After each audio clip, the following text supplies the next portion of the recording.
Let me rewind a little bit to a point that all three of you seem to agree on earlier, which is that the Supreme Court judgment, whatever it may have been, if it were to be delivered on this case, would have been a mixture of fact and law, right?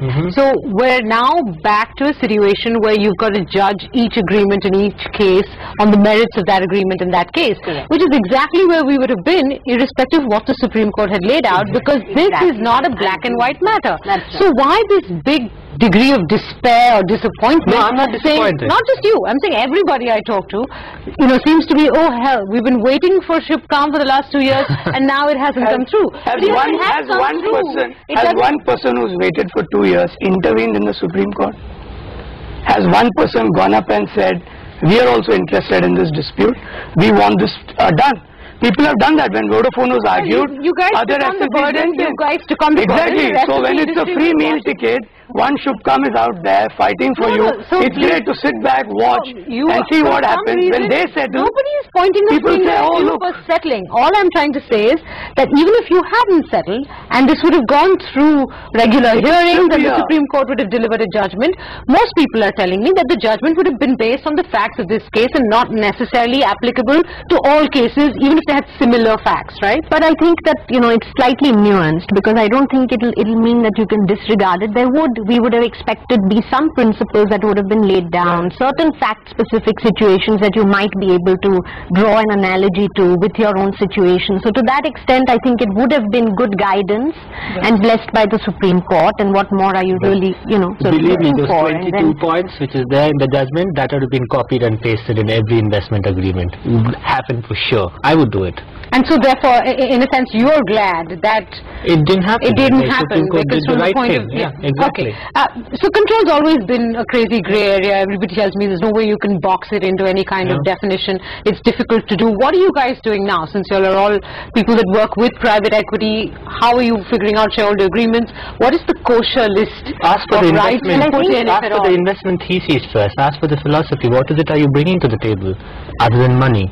Are you bringing a network of knowledge-based clientele? Are you bringing technology? And then you start deciding what you want to do with it. Then you decide what kind of rights you want. It's more bespoke now. You talk about it in a meaningful manner. You don't copy and paste those lovely 22 points. Well, I think that also the way to do at his own peril. In every single case, you have to look at it, as I said. Exactly. You have to look at whether it's a one hotel company or a 22 hotel company. And the way I would sort of look at it, and this is a principle that I try and sort of, this is perhaps the way one can try to think about it, and I'm sure there are other ways as well. Is it, for example, protective of my investment, or is it a participative right? So say, for example, if I think that I've invested in a company because it's in the hotel business, if the promoter now wants to go into making chewing gum, I surely need to have a right, because it's really to protect my investment. So that's one way of looking at it. On the other hand, is it a participative right? So say, for example, if appointment of a CEO or CFO or key management personnel or changes to a business plan, perhaps those sorts of rights would fall into what I would call participative rights. So I think that, really the ability... Are participative rights on the kosher list or not? No, I would think that participative rights are perhaps rights where I would think a little more. Protective rights is where I would say I can justify to a court that I need it. I've put this, millions of dollars into this company, and this is what I need to protect my investment. Yeah, and I'm very glad she used the term participative. Look at Accounting Standard 18. Deals with control and deals with significant influence.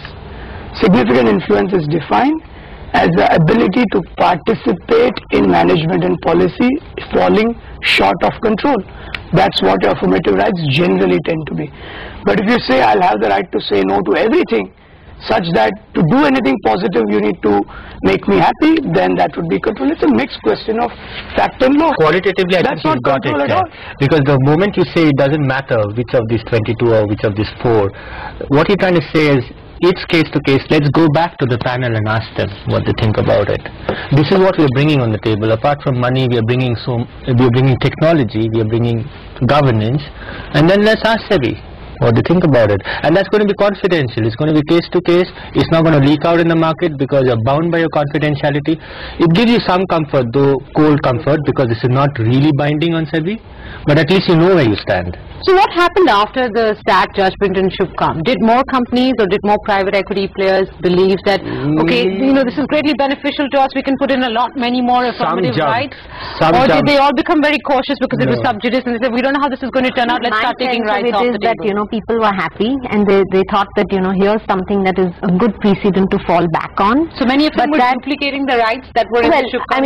I can speak for myself. So you weren't taking rights off the table. It's not like you all started moving away from rights altogether because you were worried about how the outcome. No, I think that if the outcome had been adverse, right. let's say the Supreme Court outcome had been in favor of SEBI, right. all those agreements that had duplicated what Shubham did would have been in trouble, right? Because SEBI would have then, taken action against all of that. And therefore you always went back to the drawing board and asked your client that let's try and justify why this right is required, and when the regulator asked us to... So rights continue, but again in measured fashion. In measured fashion, keeping in mind that you've got a positive judgment. Was that your experience with your clients? Did you continue to put in rights? Or? No. What has happened is I've been involved in 2 deals ever since after that, and it didn't go through because we held our horses. We knew that this is vitiated business environment. So you didn't go through with including all these rights? Not doing the deal. You didn't go through the deal? Yeah, we didn't go through the deal because we knew this was sub judice. We knew we can't ask SEBI about it because it's sub judice. Then there was no point taking the risk. So we just decided to let it pass. I want to come to the issue that you raised, and rightly so. What were you hoping that the track and or SEBI could have put down, which they didn't, and now is therefore a big miss because we don't have a Supreme Court judgment? Actually, in my opinion, it's not a big miss really. What they could have done is put down a formal structure for it, like you have it in the city code. You can have a panel which will answer your questions. But that already exists, right? But not in the way it's supposed to be. It should be incorporated into the takeover code, not as an informal guidance scheme outside. Okay. Yeah? You should have that as a process which is formalized, and then things become. And therefore binding on SEBI? Yes. Okay. So you're saying by formalizing it, it would therefore be binding on SEBI. That's how it works. And not simply, that's how it works in the Western jurisdictions. They tell you immediately, better not do it. Okay. Yeah? So that's the only thing they could have done, actually. And that's about the only thing theoretically also you can do. Looking at it from a jurisprudential point of view or looking at it from a purely commercial view, that's it. That's the balance. How are you going to try and define what control is? Why are you going to go into what are those negative rights? You can't. You just can't do it. It's impossible. Rachika, what were you hoping for because of which you say both track and SEBI, scored a big miss? Well, I think at least some principles, if that is possible, and I'm not saying that it is easy. I agree that it is not easy to box this animal down into any sort of watertight compartment. But I think that, say for example, if negative control is what SEBI felt equals positive control, which is effectively what they tried to say when they're equating affirmative rights and negative power equal to control. Right. Then really, the question is that even under the old code, you had a 15% trigger and then you had a 20%. So you had a 35, which you could have achieved even under the old code subject to the offer going through, which is, so you had a situation where 26% could have been, very, likely possible. Why was that, for example, not construed to be control? Because 26% will give you negative control, gives you the ability to pass special resolutions, and therefore to that extent you've got those in your bag. Yeah. So, I mean, I don't have a very clear answer to what exactly they could have set out, but I was certainly hoping for some principle, something that could have been set out and not really wait for the Supreme Court. And and I've kind of felt that the issue was kind of sidestepped, so to speak. Let's ask the gentleman who was on the track committee and he happens to be here today. So this is the second round of your defenses. So why did you miss it? Because you missed it, and so that SEBI just... I don't envy the bench of the Supreme Court if they had to rule on this. It's like asking someone to determine whether Ram was born in Ayodhya. Okay, a code of law. It's a question of fact.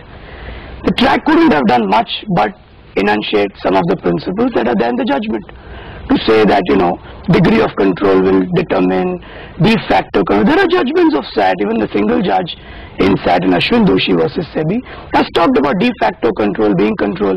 The track made a clear reference awaiting the Supreme Court judgment in the Shubham case. That was a Now, collective decision. If you thought that there was not much you could do with regards to the issue of negative control, whether there was a case in the Supreme Court or not, then you would not have... I'm not at liberty to say what happened inside the door, inside the closed doors in track. The consensus that track developed was to leave it alone. You think it's a big... I don't want to get into who said what. Now in hindsight, because hindsight is perfect. Now in hindsight, do you believe that there was something that the track could have put in, or had the track not put it in, at least SEBI should have taken the effort to do it? I think in hindsight, dispassionately, I think neither track nor SEBI could have given a one-size-fits-all answer for this. It's not possible. Control is plastic, which is why I said it's like to determine whether Ram was born in Ayodhya. There's no point spilling tears over, oh gosh, we got nothing out of the Supreme Court on this. No, I really agree with what he said. Control is plastic. In fact, it's really elastic. It's a bit like what the chartered accountants do. If you see any valuation report, every CA will write in the report, we have applied the principles approved by the Supreme Court in the HLL case. In Hindustan Lever Tomco merger, the Supreme Court considered relative valuation between two. But every CA thinks if he puts that line in his valuation report, he is secure because he is quoting the Supreme Court. Supreme Court said it in the case of a merger. You are putting it in the case of a positive valuation. So equally, if you say Supreme Court upheld SAT, therefore these 22 clauses, regardless of facts, will be kosher, wrong, completely wrong approach. Well, on that note, I'm going to wrap up this discussion by concluding that it is nobody's case that if a Supreme Court judgment had been delivered, a reasoned judgment had been delivered in this case, it would have been a one-size-fits-all. That is, it would have applied to all affirmative rights in all agreements under all conditions. But what most lawyers were hoping for, including the three lawyers here on this table, was that a Supreme Court judgment would have given them more confidence to know what kinds of rights to include and which ones to leave out. Unfortunately, now they're going to have to go by their own conscience. With that, thank you to all three of you for joining me, and thank you for watching.